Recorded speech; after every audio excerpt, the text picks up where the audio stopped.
Welcome, everyone, to the A to Z Sports Notre Dame post-game show. We're talking, of course, about the Notre Dame 34-24 victory over the USC Trojans. And I think that it was Susan Dixon underscore Georgia Peach that said it perfectly in this game. These games are exhausting. We're going to talk about the very up and down performance from the Fighting Irish. It includes offensively, obviously, and mostly in the passing game that we're going to talk about some of the obvious inconsistencies. But we're going to talk about a rushing attack that I think settled a debate here tonight against against USC. Excuse me. We're going to talk about a Notre Dame defense that I think after a slow start did show a lot of signs of life. And although it is inconsistent and it's a little bit frustrating, a little bit exhausting, whatever other words you want to use, there is still a lot of growth and a lot of good things to come out. Because at the end of the day, folks, at the end of the day, we always talk about in these types of games that you as a fan, and I think one thing that makes fandom so much fun is you live and die with every single play, with every single game. And that's what makes this so much fun for me personally. I don't know if people agree with that, but like a little bit of competitive anxiety is a lot of fun. It really is. And that's what makes being a fan so much fun. And it really, in this type of game, a rivalry game against the USC Trojans, a fan base that Notre Dame fans hate with everything they have. And likewise, USC fans hate Notre Dame as well. This is a rewarding feeling right now, even though there's a lot to improve upon, even though there's a lot of things that we're going to nitpick and talk about. And when I say nitpick, like constructive criticism, right? Like I'm not just going to throw guys under the bus to throw guys under the bus, but we need to be honest about some things, right? Ultimately. So if you're live with us first time here on the Notre Dame A to Z YouTube channel, make sure to hit that like button and subscribe to the channel. If you're listening to us live on Facebook, you can also follow that page as well, and just make sure you hit the like button for me. Very much appreciate it. If you're live with me on Twitter, which is totally fine, I appreciate you, but I would recommend going over to YouTube because the comments come in a lot easier via YouTube and even via Facebook if you want to go over there. So I would definitely go over there because I want to, more than anything, for these post-game conversations, which will run about 20 to 30 minutes, I want everyone in this channel to have a voice, right? Like a little bit more of a community aspect. I want you guys to be heard, and things you loved, concerns you had, question marks that will continue, all those things. I want to have those conversations here. So let's start here, just kind of overarching conversation about this game, and then we'll be more specific offensively and defensively. And again, put it into the chat. I'll reference some people. And if you want to make sure that your comment gets on there, super chats are always very much appreciated, but I'll try to get everyone involved in the show as much as I possibly can. So first and foremost, a little bit of pessimism here, okay? When it was 27-24 and you missed the extra points, Noah Burnett, and we'll talk about the kicking game, which was a disaster tonight. But when you missed that, that was a moment of, we used to call it BK PTSD when I was at Irish Breakdown. And I still use that phrase sometimes because, guys, I had a moment there for 1 second where I was like, uh-oh. Uh-oh. I felt something come over me where I'm like, even though Notre Dame dominated that football game in a lot of ways, even though Notre Dame was front running from the onset, even though USC was always kind of the team that was the secondary team in this game, right? Like Notre Dame won this game, I think, pretty convincingly from a snap to snap perspective when you watch the game. But the difference in here was Notre Dame had too many just careless mistakes where you just kind of felt for a split second, at least I felt like for a split second. We'd love to hear from you guys if you had, or guys and gals, if you had this same feeling. But there was a moment where I was just like, Notre Dame is playing much better than USC. They're more talented than USC. And yet it's a 14-13 game at one point. Yet it's a 27-24 game at other points. And yet you just were not able to really have that separation. And when they missed the field goal, I for a second was like, oh no, I don't like this. I don't like this at all. But to their credit, even though it wasn't perfect, this team persevered and they did a lot of really good things on both sides of the football, which we'll get a lot more dive into. But I would love to hear from you all. Did you feel like, hey, this was, someone said exhausting in the beginning. Georgia Peach said exhausting in the beginning. But would love to hear if you all, if there was just a split second where you were like, I think this is a destined for failure type of game. That's kind of how it that's how it felt to me. It just really did. And I do have to remind myself at times, and this is not an excuse. If anybody that's followed me for years, you know that I don't like excuses. You play to win, you play to play, and you need to be able to make the plays when they're in front of you. So if you don't, that's your fault. It's the coach's fault. Whoever's fault it is, I don't like giving excuses to guys. I just don't. But it is a young team in a lot of areas, right? Like you do have a redshirt freshman quarterback. You do still have a lot of freshmen, sophomores playing on this football team, redshirt sophomores playing on this football team. I sometimes forget, and I was actually at the NC State game last week, and I was talking to Don Schuler, who's the father of Adon Schuler, who's obviously a very good safety for Notre Dame right now. And I was just chatting with him, and I'm like, it feels like Adon has been on this team forever, but he's only a redshirt sophomore, right? Like a redshirt sophomore captain. So I think we do need to remember Leonard Moore's a sophomore. Like there are some young cats. Boubacar Traore, who's your best pass rusher, is a redshirt sophomore. So like there is some young dudes playing very significant roles in this game. So I think you just need to remind yourself of that a little bit, and it's not going to be perfect. So let's go to the offensive side of the football. And I want to spend a lot of time on this side because there was a lot of greats. And I think someone said it, and I want to get this up. Yes. So here's the conversation point. I don't want to just start with Love and Price, and we'll get there because trust me, Jadarian Price, Jeremiah Love were fantastic again. And someone just said, Joel said, run game is savage. But I want to go to this Bubs comment here where he says Joe Otting held up well. Of course, for people that didn't follow the news this week, or if you just are kind of a more casual watcher, which is totally fine, Ashton Craig out for the season now with his lower body injury, back-to-back years with lower body ACL tears. And redshirt sophomore Joe Otting had to make his first career start tonight. And it's not an easy spot to be in, man. Like your first career start is against a rival at home where you are a center, which is a mouthpiece and the main communicator of an offense outside of the quarterback. Like a lot is going to be on your plate. And I would take it one step further. I don't think he held his own, Joel. And I know actually, no, it wasn't Joel that initially said it. It was Bubs who said Joe Otting held up well. Sorry, Joel. I just saw your comment in here. I thought Joe Otting was really good tonight. Like, not just hold his own, enough for me to be like, did Joe Otting just play the best game a center has played at Notre Dame this season? Like, this season. And Ashton Craig is very good, right? And Ashton Craig's had some good games so far.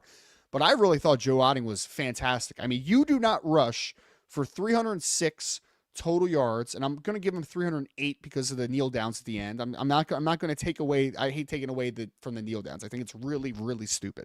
So you ran for 308 yards, 3 touchdowns, and between Jeremiah Love, Jadarian Price, and CJ Carr, who all ran the football tonight, you averaged over 7 yards per carry. You don't do that by accident.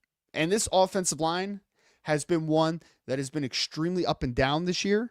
And obviously the down is what they did against Miami specifically, and a lot of Texas A&M, even though you scored 40 points. But this offensive line the last couple of weeks has really been rounding into form. And I know someone said Billy Schrauth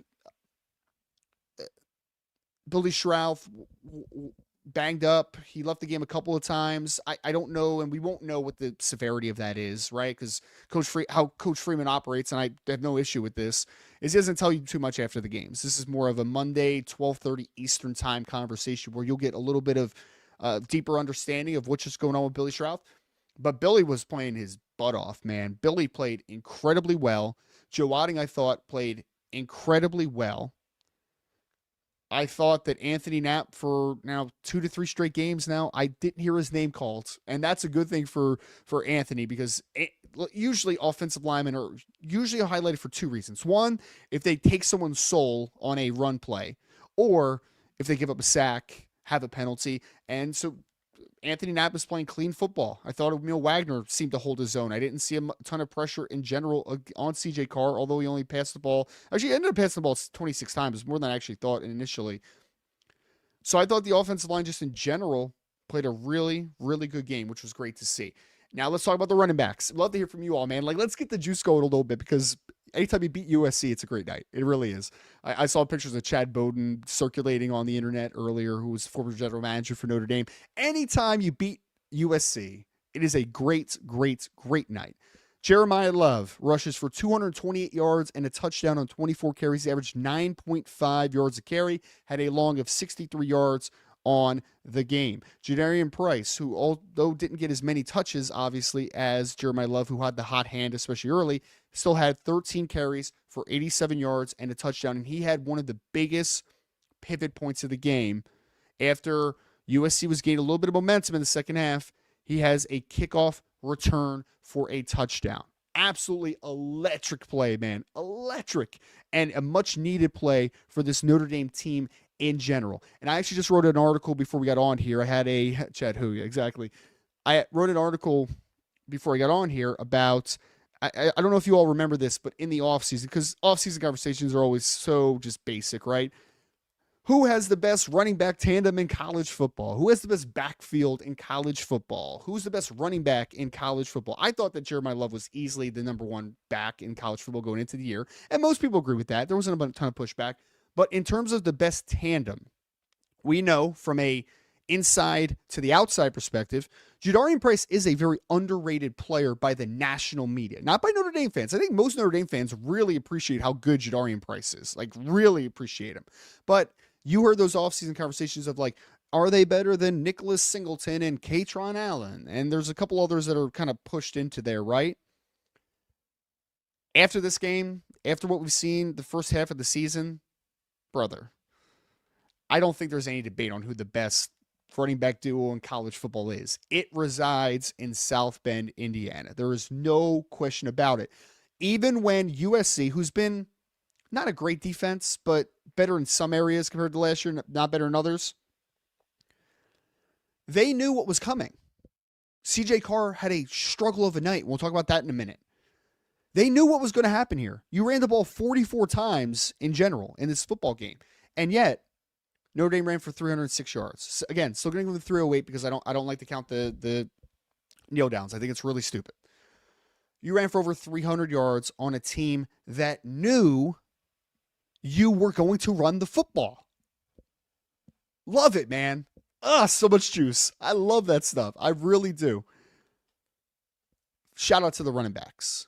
Shout out to the offensive line. Shout out to the tight ends, because although the tight ends were not involved in the passing game at all outside of one catch for 5 yards from Eli Raridan blocked his butt off tonight. Cooper Flanagan, we saw our first looks of Cooper Flanagan return from that Achilles injury. That's huge. I think, and although I don't think he played a ton of snaps, I need to look at the official snap count after I get off here.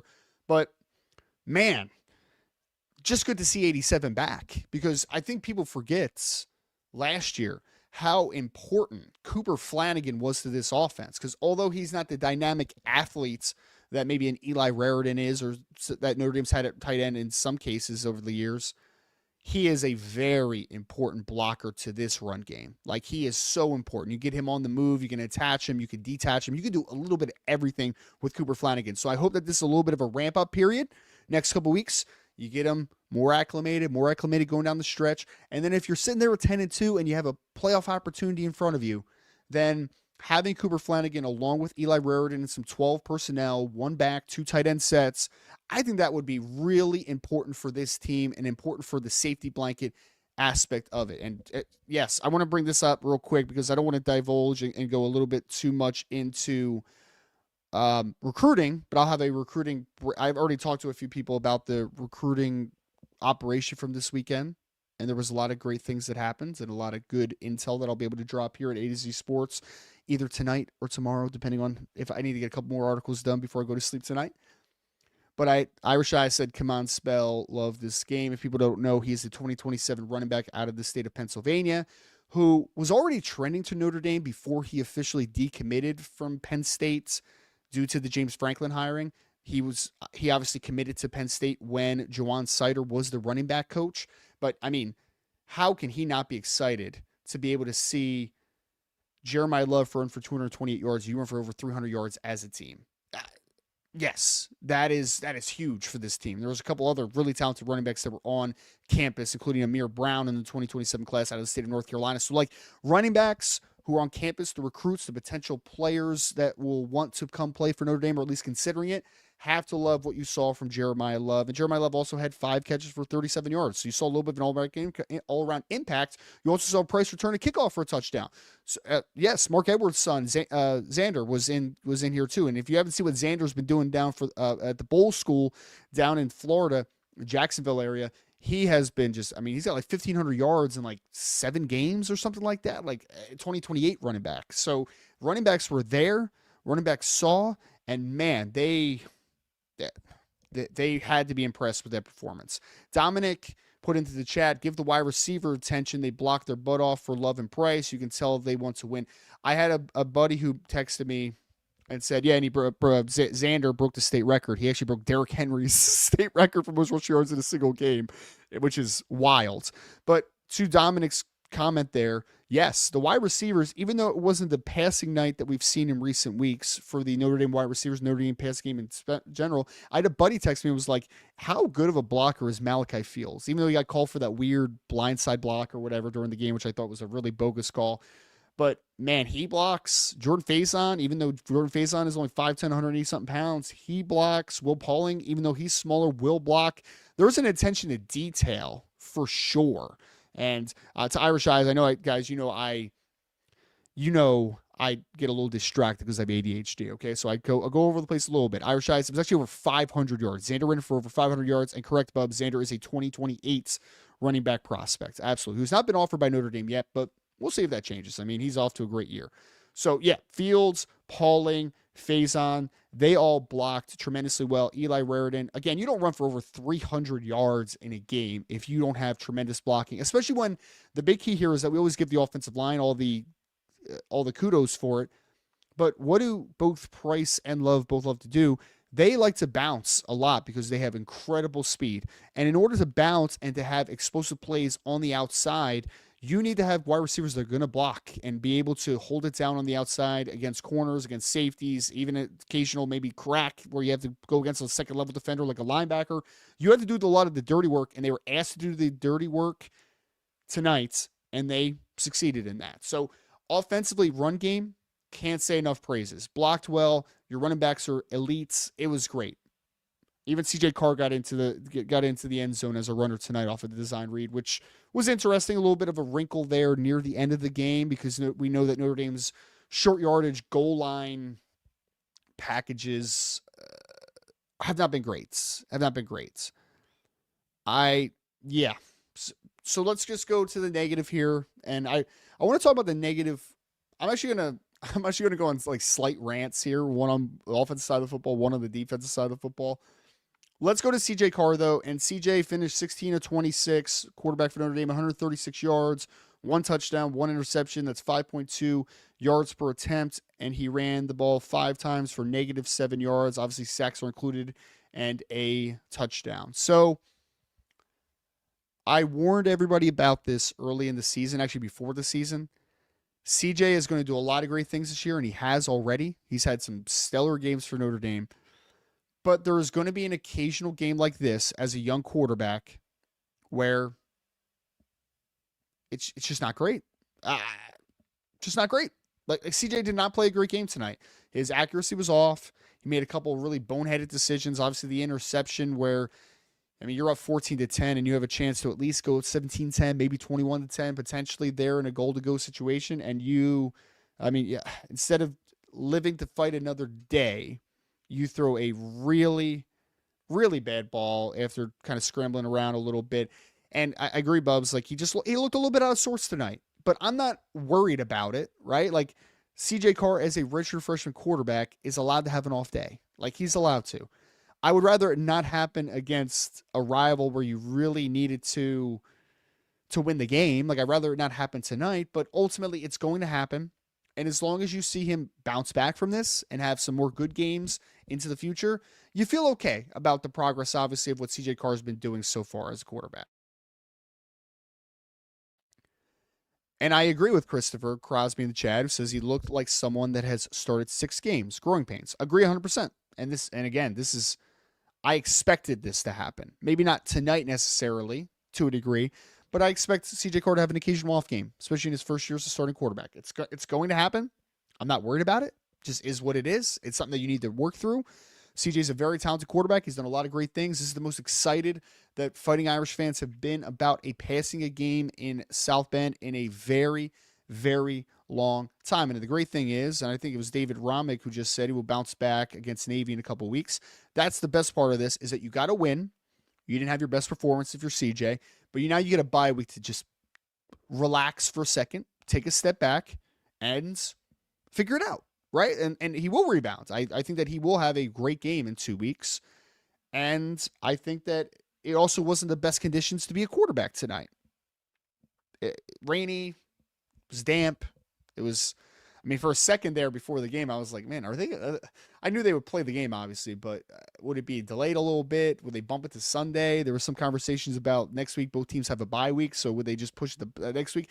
It was a ugly game out there for part of this football game from a rain, torrential downpour perspective, but it was an off day, and I think that's all we need to say about the off day. CJ will be better. And the great thing about this, and I'm writing an article about this actually, CJ Carr has done a lot of great things so far. In his 2 primetime opportunities so far, though, this year, the team has fallen short. Talk about Miami, down in Hard Rock. Talk about Texas A&M, at home. I think it's a great thing for just in general, CJ Carr to taste victory in a primetime game. I think that it's vitally important. Even though he didn't play a great football game or even a good football game for his standards, a below average football game, a poor football game, however you want to phrase it, it's still important for him to taste success even when he doesn't play his best. That is the complementary football that head coach Marcus Freeman always talks about. And we saw it here. The run game picked up CJ Carr. They picked him up. The offensive line picked up CJ Carr. The tight ends picked up CJ Carr. It was really good to see. And I'm happy that he got to taste that victory. Now, back in the lab, figure it out. What went wrong? What can I build on? And we'll hopefully get to the next step and to be able to take a nice jump. So nice for him to get his first victory in prime time. And also, I don't want to belabor this point too much, but maybe we just, I don't even know if I want to say this.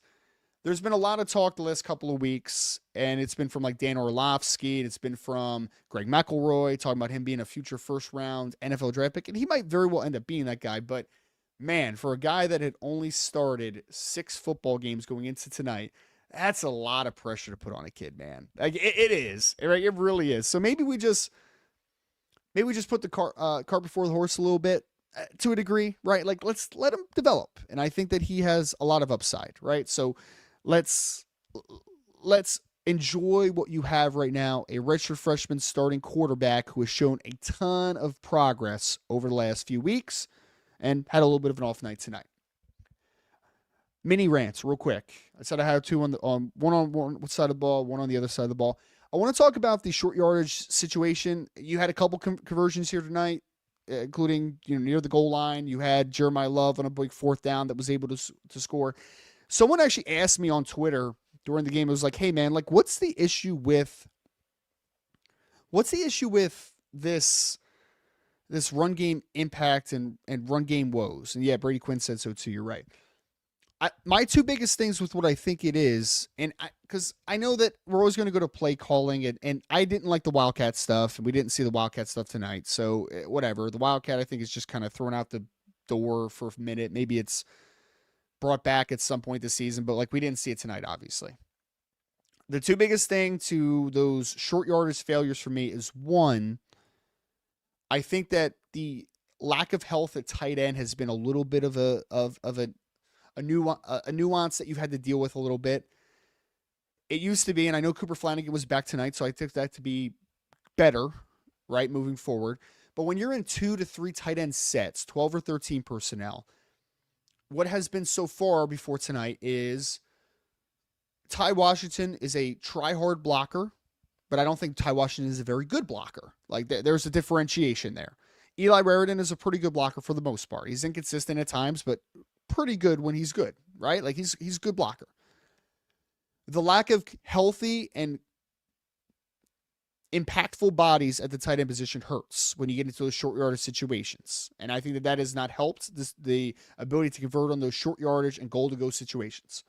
The other thing, and I think we really underestimated this last year, while we always talked about, Riley Leonard keeping it and all that type of stuff, Riley Leonard's impact with his legs, although he is not the passer that CJ Carr is, it was such a huge bonus in short yardage situations because that is an extra guy that you have to account for in the run game.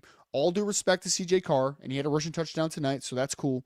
He is not obviously the running impact that Riley Leonard was. And you do not have to honor his presence in the run game quite as much or nearly as much as what Riley Leonard did, right? So you can sacrifice gap integrity at times. You can sacrifice an extra defender because you are going to get after him, right? And you do not respect his run game as much as you did last year. That's another thing. And that condenses everything a little bit, right? They get a numbers advantage because they're not going to keep that guy who is playing off of the read look on the backside of the run as much against CJ Carr as they were against Riley Leonard. So what does that mean? That means that you need to find answers here. Like that might be RPO game and some pass off of this. It might be that you need to have a different package. It might just simply be Cooper Flanagan's healthy, so now I can play more 12, 13 personnel and have a more impactful tight end blocking operation. Like all that stuff is part of it, but I do think it's an interesting conversation. Yeah, and I just sorry, I'm just reading some comments as we're going here. David said the issue with the short game is stop acting like Riley Leonard in the backfield. Use the run game from Love and Price. And I mean, it's interesting, David, because I mean, I don't know if they have done that consistently though. Like, what's the point of the Wildcat? The point of the Wildcat is to get CJ Carr out of the box and out of the operation, right? Like, I don't know, man. It's just it's not been good so far, and hopefully it continues to grow. So that's the offense side of the football. Let's go over to defense, and we're gonna keep this one a little bit more short and brief because I had another moment early in this game. What's up, Marvin? I see you in the chat, my friend. I I had another moment early in this game where USC had some early success where I was like, oh no. Like I thought this was going to be like a 40 something, like 38 game at some points, like early in the game, right? And then to give Coach Ash credit as much as I can, because I think it's been better for sure. Is it perfect? No. Is it getting better though? Yeah. Yeah, I think so. I mean, the numbers certainly say that it got a lot better. I think that you settled in and you became a little bit more aggressive. Once again, early on, I think that you played a lot of zone and just kind of let them lull you to sleep early on, and it helped you. And then obviously there's a lot of penalties. There's a ton of pass interference calls in this one. It was a little bit of a frustrating game from that sense, but the final numbers here, quarterback Jaden Mayava from USC completed 22 of 42 passes for 328 yards, 2 touchdowns, 2 interceptions. That's 7.8 yards per attempt. Obviously 22 out of 42, and the sheet that I'm looking at doesn't have that completion percentage written down, but that is almost 50%. That is 52% of his passes. So he didn't complete a high number of passes. Decent yard per catch. Yard per attempt average isn't bad. 2 touchdowns. Did throw a couple interceptions. A couple more that could have been intercepted as well. Agree, Toby, who in the chat who says a couple of the pass interference calls were questionable. I agree 100%. There were 3 or 4 that I thought were actually pretty questionable. Run game wise, and I think this was a big key to the game because they were out their 2 top running backs going into this game. And although King Miller had a really nice game against Michigan last week, he ran the team as a team. They ran 29 times for 68 yards. That's 2.3 yards per carry. So run game wise, you held up. And guys, I know it was, again, nothing is perfect, but one thing I was interested on, I did a video on this YouTube channel, if you're listening to live on YouTube, where I said basically if I was Notre Dame, Marcus Freeman has talked about early in the season of when Leonard Moore comes back healthy, because he was banged up at the time. When he comes back healthy, do we want to utilize him to shadow the best receiver on the team? Do we want to do that? And I didn't know if that was gamesmanship, but he basically said, yeah, I would definitely consider doing that. And it's something that's very much on the table, paraphrasing what he said exactly in that press conference. But from the onset and the majority of reps tonight, we saw Leonard Moore versus Makai Lemon, the star receiver from USC. And Makai Lemon came into this football game with 44 catches for 682 yards and 6 touchdowns, one of the very best wide receivers in all of college football. And you said, my guy's better than your guy? Go make plays. And while Makai had 4 catches for 76 yards, there was a 42-yarder that was near the end of the game, which actually was not Leonard Moore covering. Leonard Moore had a great game against Makai Lemon. He gave up like one slant where he missed the tackle. But man, Leonard Moore versus Makai Lemon. First and foremost, that's what makes this game great. We saw a great player against a great player, and I can't wait to go back to the All-22 and watch just their snaps because, buddy, it was tremendous to watch. Like, it was a battle. Of course, Makai Lemon's going to make a play or two. He's going to. But Leonard Moore is really good, guys. Like, we need to appreciate what Leonard Moore is. Leonard Moore, and Notre Dame hasn't had a first-round cornerback since the 1990s. They're going to have a first-round cornerback barring injury in the 2027 NFL draft because, of course, you have Leonard Moore for one more year. So Leonard Moore, fantastic. Adon Schuler, although he gave up the touchdown catch early on in this game to the tight end Lake McRae, I thought Adon Schuler had so many impactful plays in this one. He had 10 total tackles, a tackle for loss. He had a pass breakup. He, I thought, played a really good football game for the most part. Again, it was nothing's perfect, but outside of the touchdown catch that he gave up, which was a highly contested ball, it wasn't like he was in horrible position.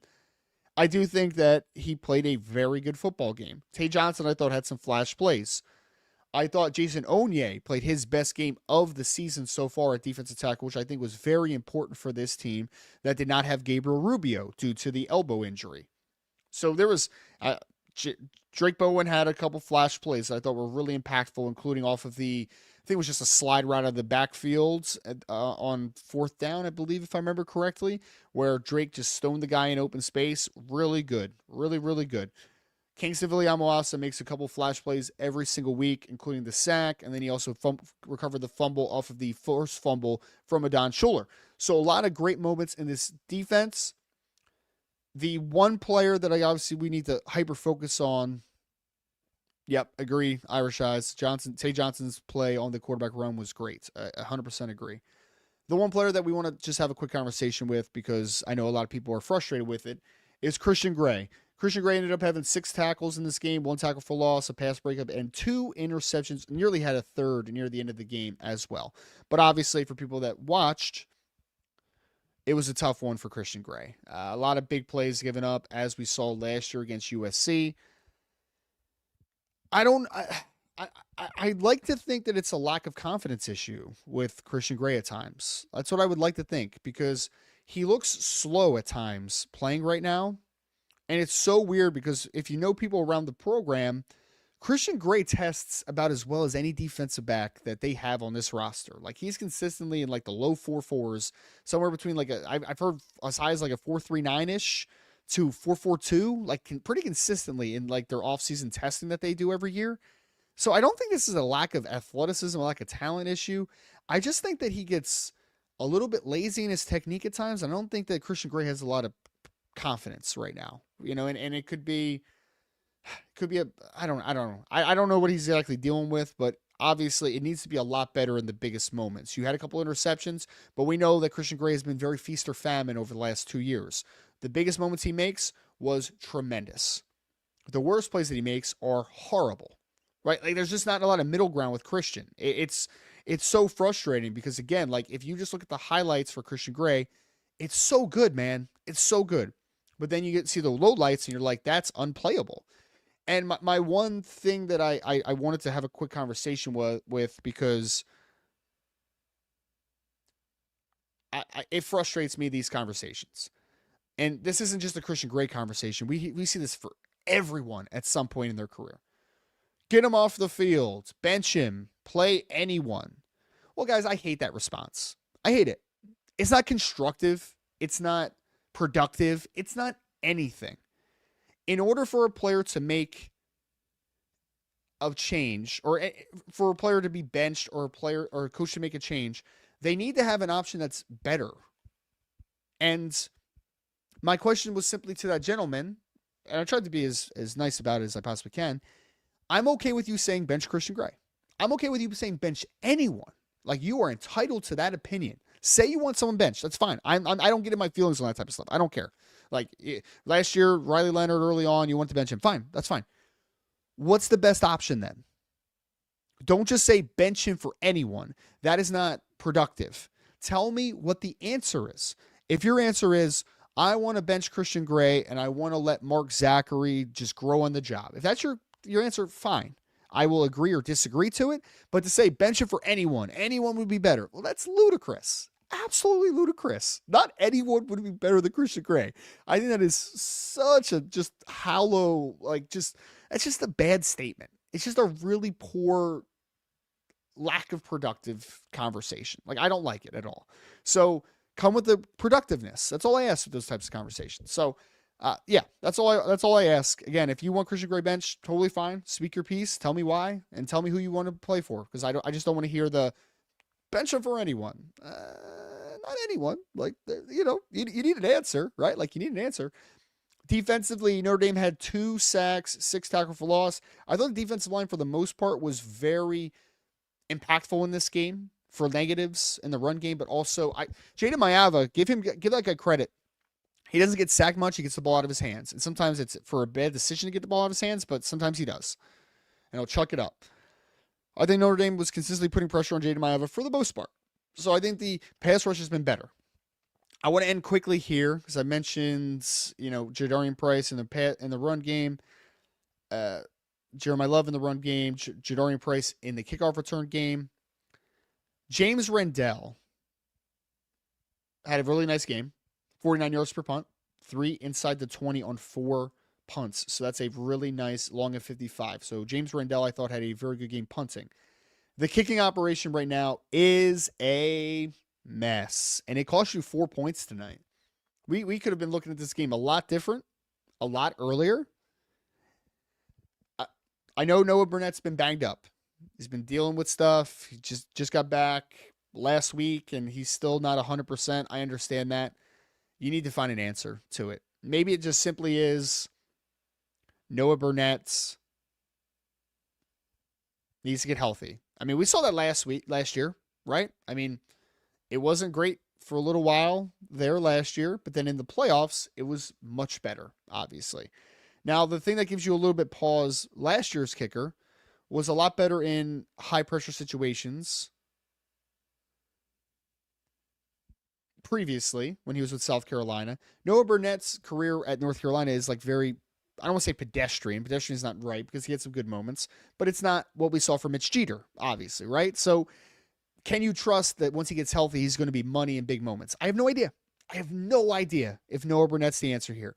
I don't know if Eric Schmidt's the answer. All I know is Noah Burnett missed a chip shot field goal tonight, about 31 yards. He missed an extra point tonight. That cost you 4 points. In a game that, let's say Notre Dame wins 10 games, 10-2, you make the playoff, you go on the road, play against a good football team. In a highly contested affair like that, and we saw a couple of those games last year during the playoffs for Notre Dame, you are going to need every single points, and you left 4 off the board tonight. So have to figure out the kicking game. It's something that I think will be a hot topic of conversation. The good news, again, similar to what I said about CJ Carr earlier, Noah Burnett gets a week off here, right? And I mean, guys should not be kicking a football this upcoming week on the bye week. Just should not. So, to brief thoughts, special teams, Noah Burnett's a question mark, obviously, until it's not a question mark anymore, because at some point in this season, hopefully in a playoff game, you are going to need a kick. You're going to need an important kick. And can Noah Burnett be that guy? Not really sure right now. Folks, would love for you all, before you leave, if you're watching me again live on YouTube, make sure to hit that like and subscribe to the channel. I'm going to be doing these live shows, these post-game reactions, every single week from here on out. So make sure you subscribe to the channel. If you're listening to me live on Facebook, make sure you hit the like button. Make sure you're following that Facebook page as well. If you're watching me live on Twitter, appreciate that. I'm up over almost 70,000 followers now on X at Rise and Draft, but would again appreciate if you would come over to the YouTube channel, because again, I got up to a lot of comments here tonight.